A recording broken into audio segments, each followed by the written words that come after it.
ఎందుకోసం వస్తుంది కేసీఆర్ గారికి అవినీతి మరక ఎవరి వల్ల అంటింది అలా అది ఆలోచన చేసుకోవాలి కదా మనం కూడా.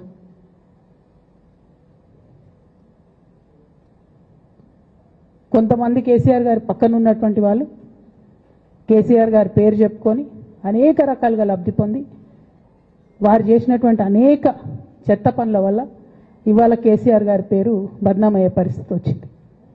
అయినా మళ్ళీ వాళ్ళనే మోస్తాం, అయినా మళ్ళీ వాళ్ళనే ముందుకు తీసుకెళ్తామని అనుకుంటే పార్టీ ఎట్లా ముందటికి పోతుంది?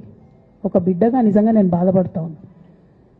ఇవాళ 5 సంవత్సరాలు ఇరిగేషన్ మంత్రిగా చేసినటువంటి హరీష్ రావు గారిది మేజర్ పాత్ర లేదా దీంట్లో? అందుకే కదా కేసీఆర్ గారు వారిని సెకండ్ టర్మ్లో తప్పించిండ్రు. ఈ మొత్తం కాళేశ్వరం ఎపిసోడ్లో కేసీఆర్ గారికి మరక అంటిందంటే 2-3 వ్యక్తులు కారణం. మాజీ రాజ్యసభ సభ్యుడు ఒకలైతే, హరీష్ రావు గారు ఒకలైతే, మేఘా కృష్ణారెడ్డి గారు ఇంకోడు, మేఘానో బోగానో ఏదో.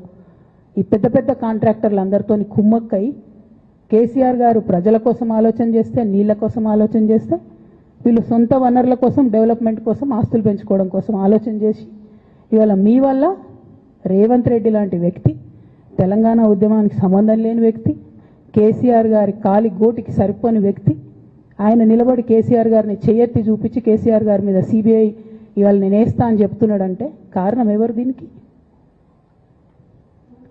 నేను భరించిన ఇదే హరీష్ రావు గారు, ఇదే సంతోష్ రావు గారు అనేక కుట్రలు చేసినా కూడా భరించిన.